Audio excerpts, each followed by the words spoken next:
अस्सलाम वालेकुम dear student. तो आज हम एक और लेक्चर रिकॉर्ड करेंगे ई-केट का। तो आज हमारा टॉपिक है रिफ्रैक्टिव इंडेक्स। बहुत इंपॉर्टेंट टॉपिक है any test point of view से। What is refractive index? It is the ratio of speed of light in vacuum and speed of light in medium, यानी n is equal to C upon V। C means speed of light in vacuum. आपको पता होगा कि light की सबसे ज़्यादा speed जो होती है वो वैक्यूम में होती है, तो C हमेशा V से ज़्यादा होगा, इसलिए कहते हैं for any medium it is greater than 1।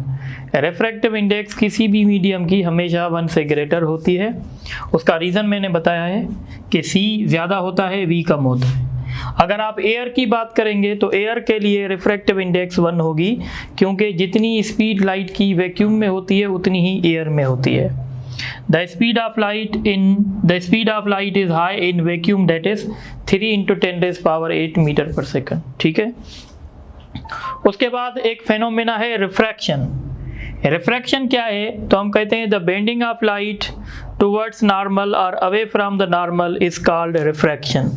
Light जब एक मीडियम से दूसरे मीडियम में जाती है तो या तो वो बेंड्स टूवर्ड्स नॉर्मल होती है या तो वो bend away from the normal होती है।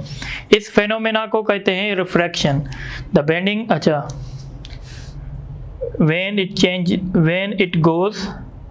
when it goes from one medium to another, जब वो एक मीडियम से दूसरे मीडियम में जाएगी। अब सपोज करें ऊपर एक मीडियम है, नीचे दूसरा मीडियम है, तो ये देखें लाइट जो है ये लाइन है, इसको हम नॉर्मल कहते हैं। अब ये लाइट देखें बेंड हो गई टूवर्ड्स नॉर्मल, और यहाँ पे ये bend away from the normal हो गई, तो इस फेनोमेना को कहते हैं रिफ्रैक्शन। अब याद रखिएगा, आपको कैसे पता चलेगा कि ये लाइट बेंड्स टूवर्ड्स नॉर्मल होगी या अवे फ्रॉम द नॉर्मल होगी? तो याद रखिएगा, जब लाइट रेयर मीडियम से डेंसर मीडियम में जाएगी, रेयर से जब डेंसर में जाएगी तो वो बेंड होगी टूवर्ड्स नॉर्मल। मैंने लिखा है When light goes from rare medium to denser medium, it will bend towards normal। जैसे लाइट अगर एयर से वाटर में जा रही है, एयर कौन सा मीडियम है? डेंस। एयर जो है वो रेयर मीडियम है, वाटर डेंसर मीडियम है। तो जब रेयर मीडियम से डेंसर में जाएगी तो बेंड टुवर्ड्स नॉर्मल होगी। इसी तरीके से when light goes from denser medium to rarer medium it will bend away from the normal.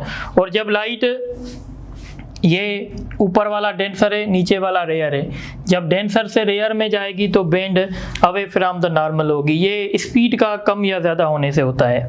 ठीक है। तो लाइट जब वाटर से एयर में जाएगी तो वाटर में लाइट की स्पीड कम होगी, एयर में ज़्यादा होगी, इसलिए हम कहेंगे bend away from the normal होगा। अब यहाँ पे एक इम्पॉर्टेंट जो है डिस्कशन है क्रिटिकल एंगल। क्रिटिकल एंगल क्या होता है थोड़ा समझ लें। देखें, जब लाइट एक मीडियम से दूसरे मीडियम में जाती है तो कुछ लाइट रिफ्रैक्ट होती है, कुछ लाइट रिफ्लेक्ट होती है। या रिफ्रैक्ट हो गई या रिफ्लेक्ट हो गई। पर कभी कभी क्या होता है कि जब हमारी लाइट डेंसर मीडियम से रेयर मीडियम में जाती है तो कभी कभी ये होता है कि लाइट हमारी दूसरे मीडियम में नहीं जाती, बल्कि सारी की सारी लाइट रिफ्लेक्ट होकर ओरिजिनल मीडियम में आ जाती है।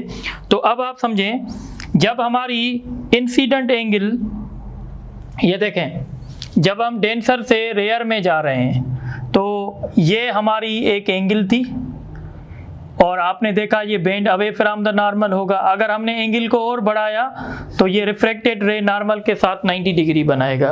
अगर हम इसको और बढ़ाएंगे तो अब ये लाइट दूसरे मीडियम में नहीं जाएगी, बल्कि सारी की सारी लाइट रिफ्लेक्ट हो जाएगी।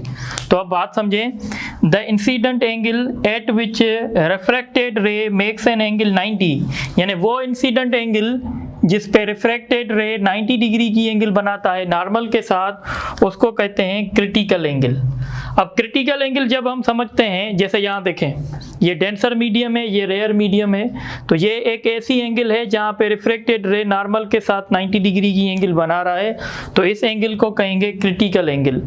अब बात समझें, when light goes from denser medium to rarer medium at an angle greater than critical angle, then all light will be reflected back to the denser medium. This phenomena is called the total internal reflection। यानी अगर हम suppose करें ये critical angle थी तो सारी light यहाँ आ गई, पर जब हम क्रिटिकल एंगल से बढ़ाएंगे तो सारी की सारी लाइट डेंसर मीडियम में रिफ्लेक्ट हो जाएगी। इस प्रोसेस को कहते हैं टोटल इंटरनल रिफ्लेक्शन। जैसे यहाँ देखें ये angle greater than critical angle है तो सारी की सारी लाइट देखें डेंसर मीडियम में वापस चली गई है, रेयर मीडियम में कोई भी लाइट नहीं जा रही। याद रखिएगा क्रिटिकल एंगल हमेशा तब, टोटल इंटरनल रिफ्लेक्शन हमेशा तब होती है जब लाइट डेंसर से रेयर में जाएगी, पर जब रेयर से डेंसर में जाएगी तो फिर टोटल इंटरनल रिफ्लेक्शन नहीं हो सकती। ठीक है, अच्छा, टोटल इंटरनल रिफ्लेक्शन के लिए दो बातें इंपॉर्टेंट हैं। जैसे फाइबर ऑप्टिक्स कम्युनिकेशन होती है तो फाइबर ऑप्टिक्स में जो कम्युनिकेशन होती है वो कौन से प्रिंसिपल पे होती है, तो वो टोटल इंटरनल रिफ्लेक्शन पे होती है। इसी तरीके से एक होता है मायरेज। अब ये मायरेज क्या होता है, जब आप किसी रोड पे चलते हैं, गाड़ी में चलते हैं तो आपको ऐसे लगता है कि रोड के ऊपर किसी ने पानी डाल दिया है, हालांकि ये पानी नहीं होता है, ये एक ऑप्टिकल फेनोमिना होता है, इसको कहते हैं मायरेज। और ये मायरेज किसकी वजह से बनता है, मेरठ यूनिवर्सिटी में क्वेश्चन भी आया है, ये टोटल इंटरनल रिफ्लेक्शन की वजह से बनता है। इसके बाद हम आते हैं रिफ्लेक्शन ऑफ लाइट पे। रिफ्लेक्शन क्या है, वो रिफ्रैक्शन था, ये रिफ्लेक्शन है। The bouncing back of light after a polish surface is called reflection. जब लाइट एक मीडियम से दूसरे मीडियम में जाती है तो कुछ लाइट वापस उसी मीडियम में बैक हो जाती है और इस फेनोमेना को कहते हैं रिफ्लेक्शन। और यहाँ पे हम लॉज भी डिस्कस करेंगे, laws of reflection. Laws of reflection ये है कि incident angle is equal to reflected angle. जिस एंगल से इंसिडेंट होगा उस एंगल से रिफ्लेक्टेड होगा, ये है लॉ ऑफ रिफ्लेक्शन। अब काम की बात सुने।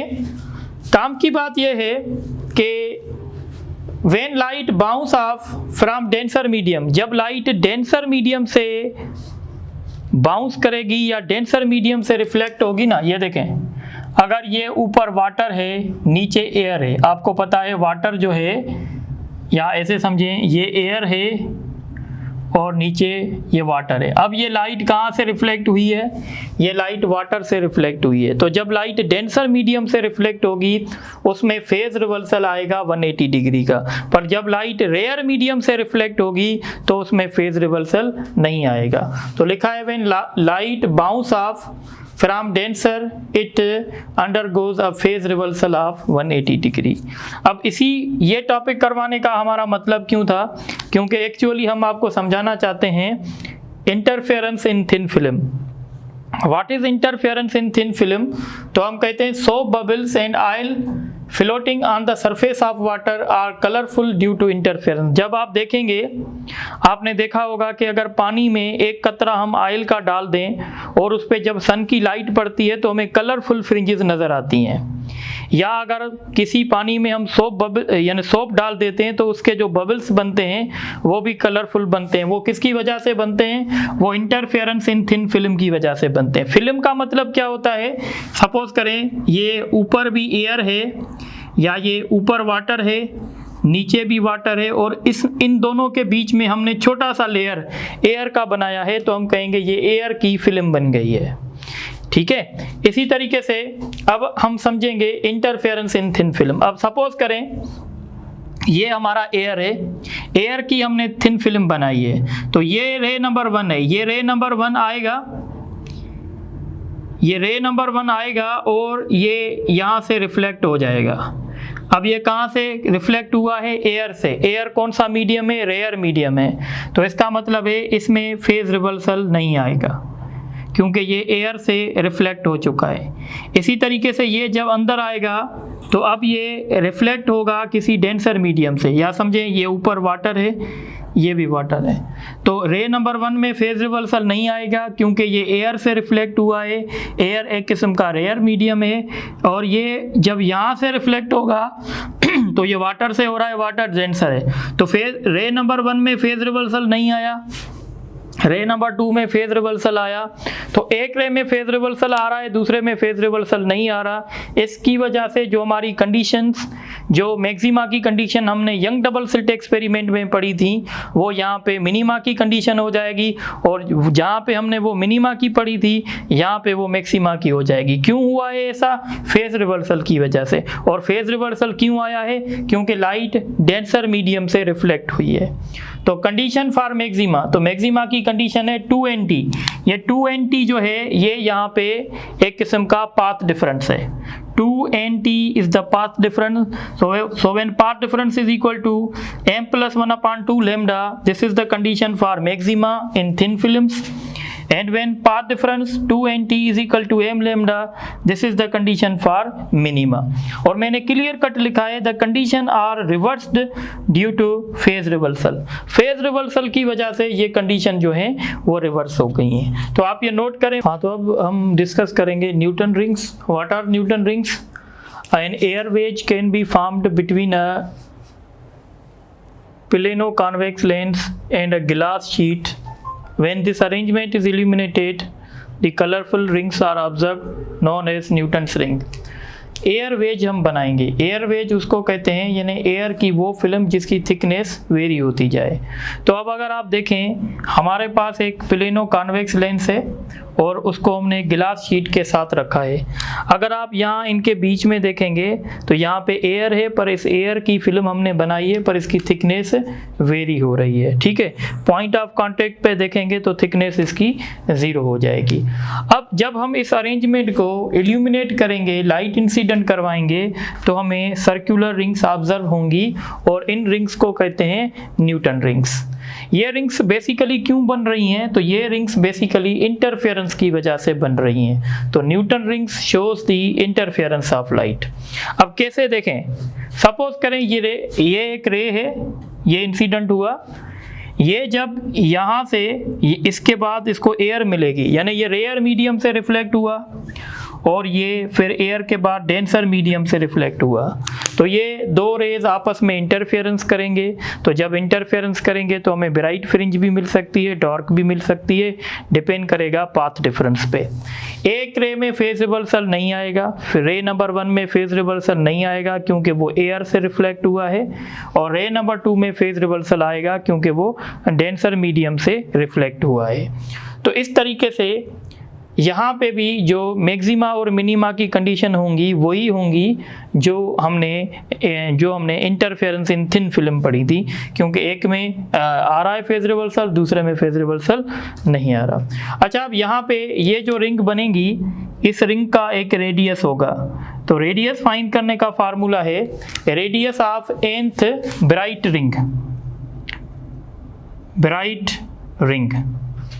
तो ब्राइट रिंग का रेडियस हमने फाइंड किया है, उसका फार्मूला हमने रखा है n-1/2 lambda multiplied by r। पर अगर आपको डार्क रिंग का चाहिए, रेडियस ऑफ डार्क रिंग चाहिए, तो उसका फार्मूला कुछ इस तरीके से होगा। यहाँ पे हम लिखेंगे n-1 लैम्डा इंटू r, ये डार्क रिंग का होगा और ये ब्राइट रिंग का होगा। ठीक है, तो इस तरीके से हम इसको सॉल्व कर सकते हैं। अब एक बात आप और समझें कि ये जो रेडियस होगा, चाहे वो किसी भी रिंग का रेडियस हो, Rn is equal to √2TR। ये T जो है वो एयर की थिकनेस है, ठीक है, फिल्म की थिकनेस है। तो इसका मतलब है रेडियस जो है वो डायरेक्टली प्रोपोर्शनल होगा T के साथ। जितनी हम थिकनेस को बड़ा करेंगे उतनी हमारी जो है, यानी रेडियस जो है वो इंक्रीज होता जाएगा। ठीक है, और इस तरीके से Rn is directly proportional to radius of curvature of lens. जितना इस लेंस का रेडियस ऑफ कर्वेचर ज़्यादा होगा उतना रेडियस हमारा इंक्रीज होता जाएगा। तो ये था न्यूटन रिंग्स। न्यूटन रिंग्स में ये क्वेश्चन आपसे पूछ सकते हैं कि भाई न्यूटन रिंग्स क्यों बनती हैं? तो न्यूटन रिंग्स लाइट की इंटरफेरेंस को शो करती हैं, और आपसे रेडियस का फार्मूला पूछ सकते हैं, तो इसको आप देख लें। उसके बाद हमारा बहुत इंपॉर्टेंट टॉपिक है जिसको हम कहते हैं माइकलसन इंटरफेरोमीटर। माइकलसन इंटरफेरोमीटर पहले तो समझ लें ये करता क्या है, कहाँ पे यूज़ होता है। इट कैन बी यूज, इसको हम यूज़ कर सकते हैं for measurement of wavelength of light source, light source की वेवलेंथ फाइंड करने के लिए। For measurement the precise distance, छोटे छोटे से डिस्टेंस फाइंड करने के लिए। It was use for rejection the concept of ether, ether का जो कॉन्सेप्ट हमने रिजेक्ट किया था वो भी इस इंस्ट्रूमेंट की मदद से किया था। तो ये 3 आपको एप्लीकेशन याद करनी पड़ेंगी। अब हम समझेंगे कि माइकलसन इंटरफेरोमीटर है क्या। तो माइकलसन इंटरफेरोमीटर में 2 मिरर होते हैं, एक मिरर को हम फिक्स कर देते हैं, एक मिरर को हम मूवेबल करते हैं, और इसमें एक हम कंपलसेटर रखते हैं। कंपलसेटर जो होता है वो बिल्कुल ट्रांसपेरेंट एक जो है ना शीट होती है, गिलास शीट होती है, और जो हमारा बीम स्प्लिटर होता है इसको हम थोड़ा सा पॉलिश करते हैं। ये थोड़ा सा जो है ठीक पॉलिश यानी पार्शियली पॉलिश्ड होता है ताकि इसमें से कुछ लाइट गुजर सके, कुछ लाइट रिफ्लेक्ट होकर ऊपर वाले मिरर को मिल सके। तो जो पार्शियली पॉलिश्ड होगा उसको बीम स्प्लिटर कहेंगे। ये जो बीम आएगा इस बीम को 2 हिस्सों में ये डिवाइड कर देगी। इसी तरीके से कंपलसेटर का काम ये होता है कि कंपलसेटर इंश्योर करता है कि इस रे ने और इस रे ने एक जैसा ऑप्टिकल पाथ कवर किया है। तो मैंने क्लियर लिखा है what is the function of beam splitter, it is partially polished and its split the rays. What is the function of compensator? It ensure that both rays means ray number 1 जो इस mirror को मिला और ray number 2, both rays, it ensure that both rays have covered identical optical path। ठीक है, अब आप थोड़ा सा कॉमन सेंस यूज करें। देखें, सपोज करें शुरुआत में ये मिरर यहाँ से 2 मीटर की दूरी पे है और ये मिरर भी यहाँ से 2 मीटर की दूरी पे है। तो जब ये रे आएगा तो ये स्प्लिट हो जाएगा, एक रे यहाँ जाएगा, एक तो ये रे यहाँ जाके फिर वापस आएगा और ये यहाँ से जाके फिर वापस। तो इसने 2 मीटर जाने के लिए किया, 2 मीटर वापस आने के लिए किया। तो जब ये यहाँ पे आएगा तो इसने 4 मीटर डिस्टेंस कवर किया है, और जब ये वाला रे भी वापस यहाँ पे आएगा तो इसने भी 4 मीटर किया है, यानी दोनों के बीच में पाथ डिफरेंस 0 है। जब दोनों के बीच में पाथ डिफरेंस 0 होगा तो जब हम टेलीस्कोप से यहाँ देखेंगे तो हमें ब्राइट फ्रिंज नज़र आएगी, क्योंकि अगर पाथ डिफरेंस 2 रेस के बीच में 0 होता है तो हमें ब्राइट फ्रिंज मिलती है। ठीक है, पर अब हमने क्या किया है, सपोज करें इस मिरर को हमने 1 मीटर मूव कर दिया, तो अब ये कितना करेगा, ये 3 मीटर की दूरी पे हो गया। तो 3 मीटर ये जाने के लिए करेगा और 3 मीटर ये वापस आने के लिए करेगा, पर ये तो 4 मीटर जाने के लिए 4 मीटर, यानी ये 4 ही करेगा और ये 6 करेगा। इसका मतलब है अब इन दोनों रेस के बीच में पाथ डिफरेंस 2 मीटर का क्रिएट हो गया है। तो जब हम इस मिरर को हमने 1 मीटर मूव करवाया, आपने देखा इनके बीच में पाथ डिफरेंस 2 मीटर का क्रिएट हो गया। तो क्या मैं ये कह सकता हूं कि जितना भी मैं इस मिरर को मूव करवाऊंगा उसके डबल पाथ डिफरेंस क्रिएट होगा। तो मैंने पॉइंट लिखी है, if movable mirror is moved bye a distance delta x, it will cover a path difference of 2 delta x। यानी अगर मिरर को मैं 2 मीटर मूव करवाऊंगा तो पाथ डिफरेंस 4 मीटर होगा, अगर मिरर को मैं 5 मीटर मूव करवाऊंगा तो पाथ डिफरेंस 10 मीटर होगा। अब एक बात समझें, आपने पहले टेलीस्कोप से देखा था आपको ब्राइट फ्रिंज मिल रही थी, और अब आपको एक ब्राइट फ्रिंज से दूसरे ब्राइट फ्रिंज पे जाना है। एक ब्राइट फ्रिंज से दूसरे ब्राइट फ्रिंज पे जाने के लिए आपको पाथ डिफरेंस क्रिएट करना होगा लैम्डा, और पाथ डिफरेंस लैम्डा क्रिएट करने के लिए आप इस मिरर को मूव करवाएंगे हाफ ऑफ लैम्डा, क्योंकि आप जितना भी इस मिरर को मूव करवाएंगे उसके डबल पाथ डिफरेंस क्रिएट होगा। आपको पाथ डिफरेंस चाहिए लैम्डा, तो आप मिरर को मूव करवाएंगे लैम्डा बाय 2। इसका मतलब है अगर आप हर मर्तबा इस मिरर को लैम्डा बाय 2 मूव करवाएंगे तो आप देखेंगे एक ब्राइट फ्रिंज से दूसरी ब्राइट फ्रिंज होगी।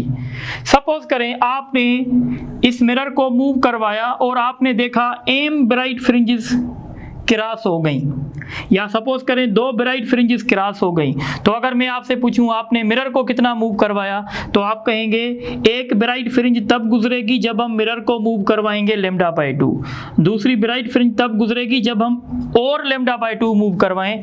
तो इसलिए जनरल फार्मूला हो गया delta x is equal to m λ/2। ये m है number of bright fringes which are crossing when we move the mirror, और λ/2 लैम्डा इज द वेवलेंथ। तो मैंने यहाँ क्लियर कट लिखा है for moving mirror each time by λ/2 the path difference will be lambda and a bright fringe will be crossed. अगर हम इस mirror को λ/2 मूव करवाएंगे हर मर्तबा, तो हम देखेंगे हर मर्तबा यहाँ से एक ब्राइट फ्रिंज क्रॉस होगी, क्योंकि एक ब्राइट फ्रिंज से दूसरे ब्राइट फ्रिंज में जाने के लिए पाथ डिफरेंस लैम्डा चाहिए, और पाथ डिफरेंस जो मिरर क्रिएट करता है वो जितना मिरर को हम मूव करवाते हैं उसके डबल क्रिएट होता है। तो आप ये सारी बातें नोट करते हैं, तो फिर हम इन पे कुछ MCQs करते हैं।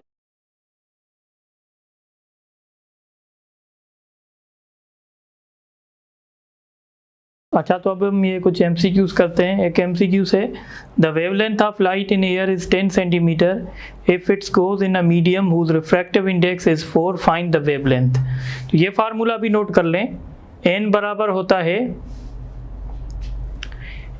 होता है wavelength of light in vacuum divided by wavelength of light in any medium.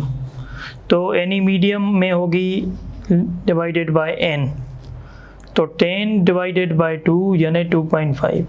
इसका मतलब है लाइट जब किसी और मीडियम में जाती है ना एयर से, तो उसकी स्पीड भी कम होती है, वेवलेंथ भी कम होती है। When light goes from water to air, तो वाटर डेंसर है, एयर रेयर है, तो जब वाटर से एयर में जाएगी तो बेंड अवे होगी, बी ऑप्शन होगा। The mirage is due to, mirage किसकी वजह से होता है? Internal total internal reflection. The light undergoes a phenomena, a phase reversal of dash when it's reflected from denser। तो आपको पता है 180 डिग्री। उसके बाद क्वेश्चन है the oil floating on surface of water is colorful, this shows, ये interference of light को show करवाता है। In Newton's ring at the point of contact dark ring is formed due to, dark ring इसलिए बनती है क्योंकि वहाँ पे पाथ डिफरेंस 0 होता है। Newton rings shows, Newton rings क्या शो करती हैं? लाइट की इंटरफेरेंस को। Michelson interferometer is used to determine wavelength of light source. उसके बाद ये क्वेश्चन है in Michelson interferometer if movable mirror is moved by distance delta x then path difference. तो मैंने बताया था जितना हम मिरर को मूव करवाएंगे उसके डबल, तो ट्वाइस ऑफ डेल्टा एक्स। उसके बाद क्वेश्चन है in Michelson interferometer if 50 rings are observed to cross when mirror is moved by 10 micrometre, find the wavelength of source. तो फार्मूला था delta x is equal to m λ/d, m λ/2। ये 50 mirror को कितना move करवाया है? 10 micro, और fringes कितनी है? 50, और लैम्डा मीन्स वेवलेंथ हमें फाइंड करनी है, ये 2 है, ये 1 होगा, 25 होगा। 100 को डिवाइड करेंगे 25 से, 10 को डिवाइड करेंगे 25 से, तो रिजल्ट आएगा 0.4 इंटू 10⁻⁶। तो अगर हम इसको एंगस्ट्रॉम में लिखेंगे तो 4000 हो जाएगा, तो इसका सही ऑप्शन होगा डी। उसके बाद लास्ट क्वेश्चन है in Michelson interferometer how much amount of mirror be moved so that 20 fringes में क्रॉस। तो कितनी फ्रिंजेस क्रॉस करनी है? 20 λ/2, तो 1, तो इसको मूव करवाना पड़ेगा 10 लैम्डा। तो इस तरीके से आप इनको नोट कर लें, तो फिर हम आगे डिस्कस करते हैं।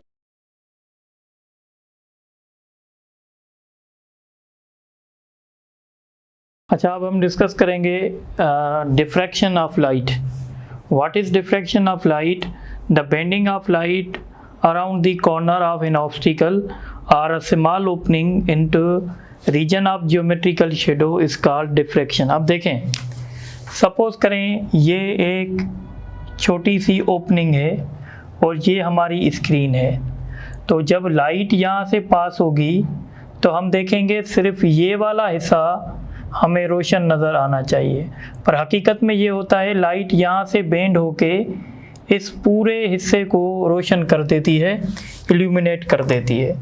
तो हम कहते हैं कि यहाँ पे हमें लाइट मिल गई है, हालांकि हमें यहाँ पे लाइट नहीं मिलनी चाहिए थी। तो इसका मतलब है कुछ लाइट यहाँ से बेंड होकर जियोमेट्रिकल शेडो के रीजन में आई है और इस फेनोमेना को हम कहते हैं डिफ्रैक्शन। तो डिफ्रैक्शन की डेफिनेशन है the bending of light around the corner of an obstacle और a small opening into the region of geometrical shadow. अब एक बात याद रखें, जो डिफ्रैक्शन इफेक्ट होता है ना, वो डिपेंड करता है साइज ऑफ ऑब्स्टिकल पे और लाइट की वेवलेंथ पे। देखें, अगर ये ओपनिंग अगर मैं बड़ी कर दूंगा, जब ये ओपनिंग मैं बड़ी कर दूंगा तो डिफ्रैक्शन नहीं होगी। इसका मतलब है मैं स्लिट को जितना नैरो करता जाऊंगा उतनी डिफ्रैक्शन ज़्यादा होती जाएगी। तो मैंने लिखा है इफ़ ओपनिंग इज़ नैरो, यानी जब हम स्लिट को नैरो करेंगे greater will be diffraction effect. और दूसरा है वेवलेंथ। अगर ये वेवलेंथ बहुत छोटी होगी, सपोज करें ये इतनी ओपनिंग थी पर वेवलेंथ बहुत छोटी थी, तो जब वेवलेंथ छोटी होगी तो भी डिफ्रैक्शन नहीं होगी। अगर आप डिफ्रैक्शन को देखना चाहते हो, अगर आप डिफ्रैक्शन इफेक्ट ऑब्जर्व करना चाहते हो, तो लाइट की वेवलेंथ कंपेरिजन में होनी चाहिए उसके क्या कहते हैं नैरो की साइज, यानी ओपनिंग की जो है यानी साइज जो है उसके कंपेरिजन में होना चाहिए। तो ये सारी बातें क्लियर होनी चाहिए। जितना हम स्लिट को नैरो करेंगे उतना डिफ्रैक्शन इफेक्ट बढ़ता जाएगा। अब डिफ्रैक्शन के टाइप्स कौन से हैं? There are two types. One is called Fresnel diffraction. जब मैं टेस्ट दे रहा था तो ये क्वेश्चन आया था। फ्रेंसनेल डिफ्रैक्शन क्या है? When slit is placed at a finite distance from screen and source. देखें, अगर स्क्रीन ये है, ये स्लिट है और ये सोर्स है। अगर सोर्स और स्लिट फाइनाइट डिस्टेंस में होंगे, स्लिट और स्क्रीन भी फाइनाइट डिस्टेंस में होंगे, तो इस डिफ्रैक्शन को हम कहेंगे फ्रेंसनेल डिफ्रैक्शन। और इस फ्रेंसनेल डिफ्रैक्शन में जो रेज होंगे, जो रेज स्क्रीन से स्लिट से स्क्रीन के तरफ आएंगे वो मतलब रेडियल होंगे, और वेव फ्रंट्स जो होंगे वो स्फेरिकल होंगे, जैसे हम पहले भी डिस्कस करके आए हैं। Fraunhofer diffraction, when slit is place at the larger distance from source and screen. अगर हम इस स्लिट को, अगर हम स्क्रीन को स्लिट से बहुत बड़े डिस्टेंस पे रखेंगे तो spherical wave fronts plane wave fronts में रिड्यूस होते जाएंगे। तो मैंने लिखा है when slit is place at the larger distance from the source and screen and source, तो इस डिफ्रैक्शन को कहेंगे फ्राउनहोफर। हूफर से आप याद रख सकते हैं, इसमें रेज आर पैरेलल होंगे, वेव फ्रंट्स जो हैं वो प्लेन होंगे। दूसरी बात ये याद रखनी है कि अगर हम इसी एक्सपेरिमेंट को लेबॉरेटरी में करना चाहते हैं, फ्राउनहोफर डिफ्रैक्शन लेबॉरेटरी में कैसे करेंगे, तो उसके लिए हमें दो कन्वेक्स लेंस चाहिए। एक लेंस हम सोर्स के नज़दीक रखेंगे और ये यहाँ से लेकर यहाँ तक जो डिस्टेंस होगा ये प्रिंसिपल फोकस होगा, यानी सोर्स रखेंगे प्रिंसिपल फोकस में तो ये रेज रेडियल आएंगे और जो लेंस से रेज जाएंगे वो पैरेलल होंगे। अब स्लिट पे जो रेज आ रहे हैं वो पैरेलल हैं और ये पैरेलल रेज स्क्रीन पे जाके स्क्रीन पे आएंगे। तो अगर स्क्रीन पे जो रेज आ रहे हैं वो पैरेलल हैं, वेव फ्रंट्स प्लेन है, तो ये किस किस्म की डिफ्रैक्शन है? तो ये फ्राउनहोफर जो है वो डिफ्रैक्शन है। और फ्राउनहोफर में आप देखेंगे ये जो आपके यानी वेव फ्रंट्स बनेंगे वो प्लेन, पर इनको कलेक्ट करने के लिए स्क्रीन पे किसी पॉइंट पे शो करने के लिए हमने एक दूसरा कन्वेक्स लेंस यूज़ किया है। तो दो कन्वेक्स लेंस यूज़ करके हम लेबॉरेटरी में फ्राउनहोफर डिफ्रैक्शन ऑब्जर्व कर सकते हैं। अब हम बात करेंगे सिंगल स्लिट एक्सपेरिमेंट की। देखें, अगर यंग डबल स्लिट एक्सपेरिमेंट से हम एक स्लिट को अगर ओपेक कर दें तो फिर ये एक्सपेरिमेंट कहलाएगा सिंगल स्लिट एक्सपेरिमेंट और सिंगल स्लिट एक्सपेरिमेंट में हम डायफ्रैक्शन इफेक्ट को देखते हैं। सिंगल स्लिट में आप जब देखेंगे सिंगल स्लिट में, तो सिंगल स्लिट में ये स्क्रीन पड़ी हुई है। अब देखें डबल स्लिट एक्सपेरिमेंट में, जो डबल स्लिट एक्सपेरिमेंट होता है वो इंटरफेरेंस को शो करता है और जो सिंगल स्लिट एक्सपेरिमेंट होता है वो डिफ्रैक्शन को शो करता है। Single slit experiment, double slit experiment. Single slit में क्योंकि जो दो रेज आएंगे या यहाँ से जितने भी रेज आएंगे वो एक ही वेव फ्रंट से आएंगे, तो डिफ्रैक्शन में जितने भी रेज आते हैं वो सेम वेव फ्रंट से आते हैं, जबकि इंटरफेरेंस में ऐसे नहीं होता। इंटरफेरेंस में एक रे यहाँ इस वेव फ्रंट से आता है और दूसरा रे इस वेव फ्रंट से आता है। So two rays are from different wave fronts. और दूसरी बात यह है कि जब आप डिफ्रैक्शन देखेंगे तो डिफ्रैक्शन में हर एक ब्राइट फ्रिंज की इंटेंसिटी एक जैसी नहीं होगी। सेंटर पे आपको सबसे ज़्यादा इंटेंसिटी मिलेगी और आहिस्ता आहिस्ता इंटेंसिटी कम होती जाएगी। तो मैंने लिखा है ऑल ब्राइट फ्रिंजेस। अच्छा, डिफ्रैक्शन में देखें, अच्छा तो ये all bright fringes have different intensity and all bright fringes have same intensity. Interference में सारे ब्राइट फ्रिंजेस की इंटेंसिटी सेम होगी, डिफ्रैक्शन में सारे ब्राइट फ्रिंजेस की इंटेंसिटी डिफरेंट होगी। और डिफ्रैक्शन सिंगल स्लिट एक्सपेरिमेंट को कहते हैं, इंटरफेरेंस डबल स्लिट एक्सपेरिमेंट को कहते हैं। अब याद रखिएगा सिंगल स्लिट में मैक्सिमा की कंडीशन क्या है, तो मैक्सिमा की कंडीशन है 0, यानी path difference must be 0, R3/2 lambda, R5/2 lambda, R7/2 lambda. इसी तरह से सिंगल स्लिट में जो है मिनिमा की कंडीशन क्या है, मिनिमा की कंडीशन है A sin theta is equal to M lambda. और यहाँ पे M का वैल्यू कभी भी 0 नहीं हो सकता, क्योंकि अगर M का वैल्यू 0 होगा तो वो हमारे लिए मैक्सिमा की कंडीशन हो जाएगी। तो इस तरीके से आपको ये पॉइंट्स नोट करनी है। और अब हम सेकेंड लास्ट टॉपिक डिस्कस कर रहे हैं, diffraction grading. What is diffraction grading? तो हम कहते हैं डिफ्रैक्शन ग्रेडिंग अब क्या है, तो बेसिकली हम बहुत सारी स्लिट्स को अरेंज करना चाहते हैं, तो बहुत सारी स्लिट्स हम अरेंज नहीं कर सकते, इसलिए हम क्या करते हैं, एक ट्रांसपेरेंट गिलास शीट लेते हैं और इस पे हम opaque lines, equally space close opaque lines mark करते हैं। अब क्या होगा, ये वाला जो पोर्शन है ये ट्रांसपेरेंट होगा तो इसमें से लाइट गुजर सकेगी। इसका मतलब है ये हमारी स्लिट बन गई, ये हमारी स्लिट बन गई, ये स्लिट बन गई, ये स्लिट बन गई। तो हमने वेरियस स्लिट्स जो हैं वो अरेंजमेंट कर ली हैं। So it is a transparent गिलास plate on which various opaque equally spaced parallel lines are ruled to arrange various number of narrow slits। ठीक है, अब इसमें एक टर्म होती है जिसको कहते हैं ग्रेडिंग एलिमेंट। तो देखें ये हमारा डिफ्रैक्शन ग्रेडिंग है और यहाँ पे हमने लाइट इंसिडेंट करवाई है। जब हम लाइट इंसिडेंट करवाएंगे, अब इनको गैदर करने के लिए हम क्या करेंगे, एक कॉन्वेक्स लेंस से इसको पास करेंगे। कॉन्वेक्स लेंस क्या करेगा, इन सारे रेज को गैदर करके इस पॉइंट पे, अब इस पॉइंट पे हमें ब्राइट फ्रिंज भी मिलेगी, डार्क भी मिलेगी। तो कंडीशन फॉर मैक्सिमा क्या होगी, तो इसमें condition for maxima double slit वाली होगी, D sin theta is equal to M lambda. अगर यहाँ पे M का वैल्यू 0 भी हो सकता है, +-1 भी हो सकता है, 2 भी हो सकता है, 3 भी हो सकता है, 4 इस तरीके से। तो याद रखिएगा यहाँ पे एक इम्पॉर्टेंट टर्म होती है जिसको कहते हैं ग्रेडिंग एलिमेंट, जिसको हम D से शो करते हैं। ग्रेडिंग एलिमेंट क्या है, तो हम कहते हैं it is the separation between two consecutive slits in diffraction grading. ये डिफ्रैक्शन ग्रेडिंग क्या है बेसिकली, तो डिफ्रैक्शन ग्रेडिंग मैंने बताया वेरियस स्लिट्स का अरेंजमेंट है। तो अब हम कहना चाहते हैं कि भाई ये स्लिट नंबर 1 है और ये स्लिट नंबर 2 है, इनके सेंटर्स के बीच में कितना फासला है, इसको कहते हैं डिफ्रैक्शन ग्रेडिंग। या डिफ्रैक्शन ग्रेडिंग हम कैसे निकालेंगे, तो हमें जब भी हम न्यूमेरिकल करेंगे तो हमें डिफ्रैक्शन ग्रेडिंग दिया जाएगा, उसकी लेंथ दी जाएगी और हम वहाँ से डिफ्रैक्टिंग एलिमेंट कैसे निकालेंगे, जितनी भी लेंथ दी जाएगी उसको हम नंबर ऑफ लाइन से डिवाइड कर देंगे। सपोज करें अगर मैं कहता हूँ इसकी लेंथ 1 मीटर है और इस पे मैंने 1000 लाइन्स रूल की हैं, तो आप डिफ्रैक्शन ग्रेडिंग कैसे निकालेंगे? 1 डिवाइडेड बाय 1000, यानी ये हो जाएगा 10⁻³ मीटर्स। तो डिफ्रैक्शन ग्रेडिंग एलिमेंट निकालने का तरीका है length of grading divided by number of lines ruled, या हम इसको ऐसे भी निकाल सकते हैं D = A+B। A क्या है? A जो है विड्थ है, ये इस पूरी स्लिट की विड्थ है और ये इस ओपेक लाइन की विड्थ है।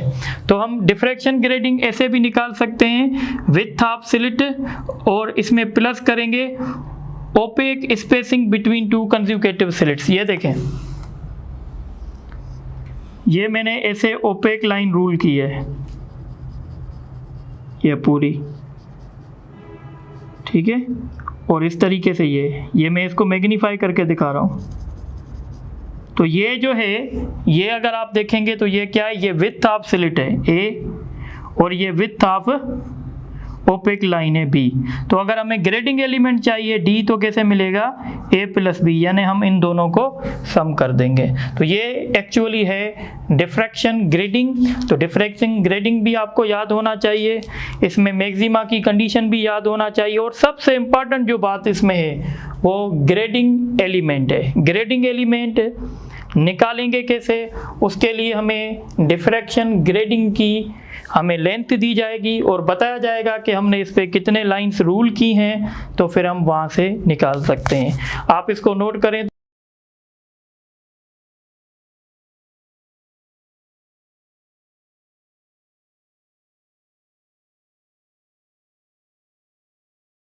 अच्छा, आप ये टॉपिक है हमारा diffraction of X rays through crystal. देखें, एक्स रेज की जो वेवलेंथ होती है वो बहुत कम होती है। एक्स रेज की वेवलेंथ 10⁻⁻10 मीटर तक होती है। तो अगर वेवलेंथ कम होती है तो इसका मतलब है डिफ्रैक्शन को ऑब्ज़र्व करने के लिए हमें जो स्लिट्स चाहिए वो भी बहुत नैरो होनी चाहिए। इसी तरीके से अगर हम क्रिस्टल देखेंगे तो ये जो क्रिस्टल होता है इसमें एटम्स होते हैं, और ये एटम्स लेयर्स के शेप, ये एक लेयर बन गया, ये दूसरा लेयर बन गया, इस तरीके से ये तीसरा लेयर बन गया। तो इन लेयर्स के बीच में जो फासला होता है हम कहते हैं वो भी 2 से लेकर 4 एंगस्ट्रॉम तक होता है। यानी अगर हम इनके प्लेन्स के बीच में स्पेस देखें तो वो in the comparison of wavelength of X rays है। तो इसका मतलब है हम एक्स रेज की अगर डिफ्रैक्शन देखना चाहते हैं तो हम क्रिस्टल की मदद से करेंगे। तो मैंने लिखा है the diffraction of X rays can B observed by using crystal because the wavelength of X-rays is order of the space between atomic plane of crystals। तो अब यहाँ से एक रे होगा जो इस तरीके से ऊपर चला जाएगा, दूसरा रे यहाँ से ऊपर चला जाएगा। जब ये दो रेज आपस में इंटरफेयर करेंगे तो हमें कंस्ट्रक्टिव फ्रिंज भी मिल सकती है, डिस्ट्रक्टिव भी, यानी मैक्सिमा भी मिल सकती है, मिनिमा भी मिल सकती है। तो इसीलिए हमारे पास एक condition for maxima 2D, where D is the distance between atomic planes. So 2D sin theta is equal to m lambda. This is the condition for maxima and this is also known as the Brake's law। ये पास paper में question भी आ चुका है। अब इस experiment के advantages क्या हैं? इस एक्सपेरिमेंट का सबसे बेहतरीन एडवांटेज ये है कि हम एक्स रेज की वेवलेंथ फाइंड कर सकते हैं। So by using this experiment the wavelength of X rays can be determine, और एक्स रेज की वेवलेंथ हम डिटरमिन कर सकते हैं। ये क्वेश्चन भी आ सकता है। दूसरा, by using this experiment we can, हम किसी क्रिस्टल का स्ट्रक्चर भी ऑब्जर्व कर सकते हैं। क्रिस्टल का स्ट्रक्चर जब हम ऑब्जर्व करते हैं तो उसको क्रिस्टलोग्राफी कहते हैं। तो क्रिस्टलोग्राफी जो परफॉर्म की जाती है वो एक्स रेज डिफ्रैक्शन से की जाती है। अब हमारा टॉपिक है पोलराइजेशन ऑफ लाइट। अभी तक हमें पता चल चुका है कि लाइट वेव है, पर अभी तक ये पता नहीं चला कि लाइट ट्रांसफर वेव है या लॉन्गिट्यूडनल वेव है। इसके लिए हम क्या करेंगे, लाइट का एक टेस्ट करेंगे और उस टेस्ट को कहते हैं पोलराइजेशन। पोलराइजेशन क्या है? It is a process in which we confine the oscillation of electric field in one direction in a plane. देखें, जब किसी सोर्स में से लाइट निकलती है तो electric field all possible direction में ऑसिलेशन करती है, पर हम क्या करना चाहते हैं, हम इस इलेक्ट्रिक फील्ड के जो ऑसिलेशंस हैं वो सिर्फ और सिर्फ एक ही डायरेक्शन में करना चाहते हैं। तो हम क्या कर रहे हैं, इस लाइट को एक टूरमैलाइन क्रिस्टल से पास कर रहे हैं। टूरमैलाइन क्रिस्टल क्या करेगा, और सारी इलेक्ट्रिक फील्ड को ब्लॉक कर देगा, सिर्फ उनको अलो करेगा जो इसकी एक्सिस के साथ पैरेलल होंगे। यानी ये सारे के सारे इलेक्ट्रिक फील्ड ब्लॉक हो जाएंगे, सिर्फ ये वाली इलेक्ट्रिक फील्ड अलो हो जाएगी। तो इस लाइट को कहेंगे अनपोलराइज लाइट। ये अनपोलराइज लाइट है। अनपोलराइज लाइट क्या होती है, जिसमें इलेक्ट्रिक फील्ड की ऑसिलेशन हर डायरेक्शन में हो, और इसको कहते हैं polarise light.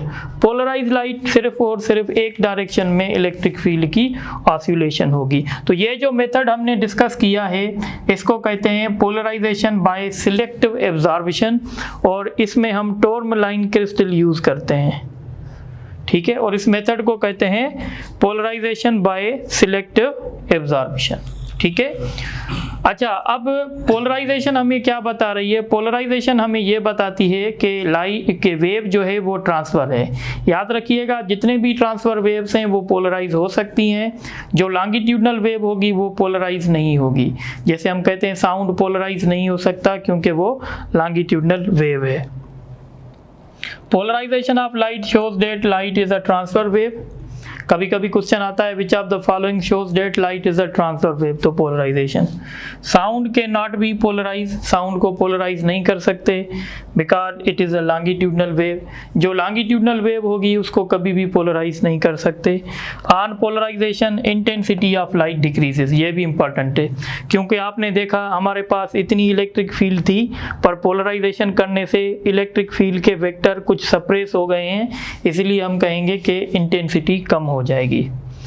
Methods of polarisation, polarisation कौन कौन से मेथड से की जाती है। एक तो मैंने बताया पोलराइजेशन बाय सिलेक्टिव एब्जॉर्प्शन, जिसमें हम टूरमैलाइन क्रिस्टल यूज करते हैं। पोलराइजेशन बाय डबल रिफ्रैक्शन, ये भी एक मेथड है। पोलराइजेशन बाय रिफ्लेक्शन, लाइट जब रिफ्लेक्ट होती है ना, तो जब लाइट रिफ्लेक्ट होती है तो वो थोड़ी सी पोलराइज हो जाती है। इस तरीके से पोलराइजेशन बाय स्क्रैटनिंग, याद रखिएगा जो हमारे स्काई का कलर ब्लू है वो सिर्फ और सिर्फ स्क्रैटनिंग ऑफ लाइट की वजह से है।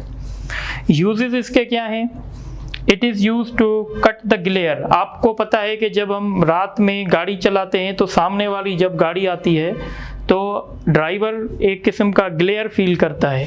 इस ग्लेयर को कट करने के लिए हम पोलराइज शीट यूज़ करते हैं लाइट्स में।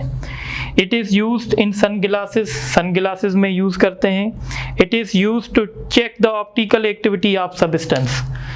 देखें कुछ सब्सटेंस ऐसे होते हैं जो ऑप्टिकल एक्टिव होते हैं। सपोज करो ये शुगर की कोई सॉल्यूशन है, शुगर जो है वो ऑप्टिकल एक्टिव है, तो जब हम यहाँ से पोलराइज लाइट इस शुगर ट्यूब में से पास करेंगे, अगर इस ट्यूब के अंदर शुगर होगी तो इसका जो यानी प्लेन ऑफ पोलराइजेशन होगा वो थोड़ा सा टिल्ट हो जाएगा।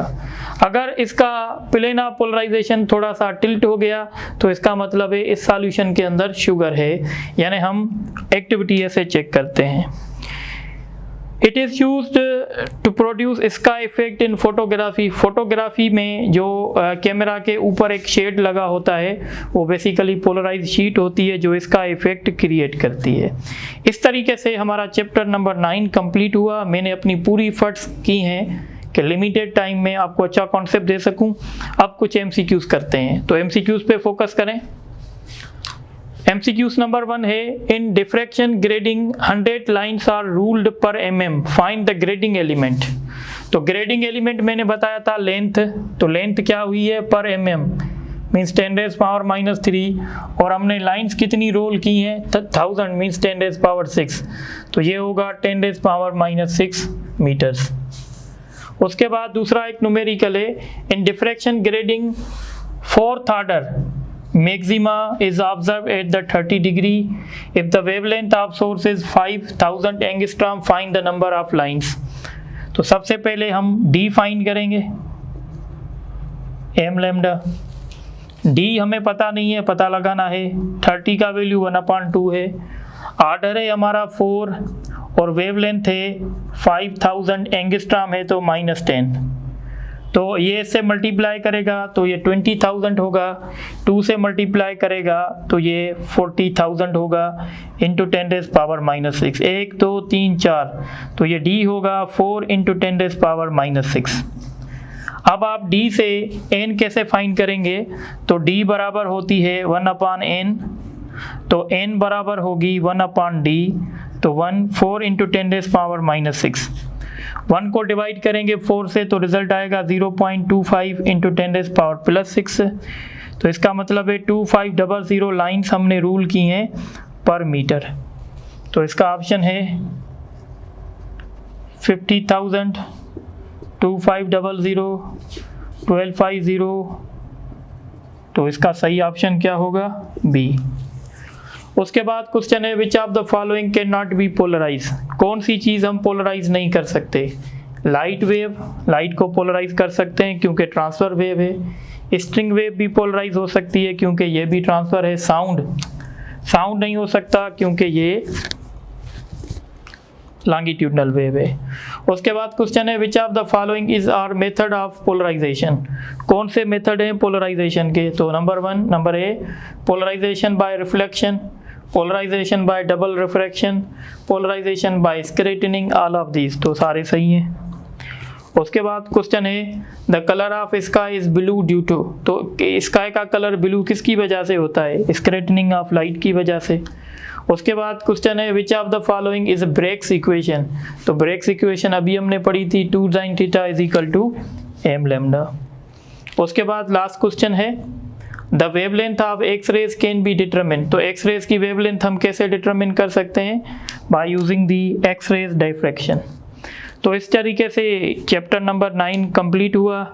आई होप कि आपको चैप्टर समझ में आया होगा। मैंने बहुत सारे MCQs भी करवाए हैं और मैं काशिफ को कहता हूं कि ये टेस्ट अपलोड कर दे। तो इंशाल्लाह नेक्स्ट लेक्चर में हम चैप्टर नंबर 10 स्टडी करेंगे। Thank you very much.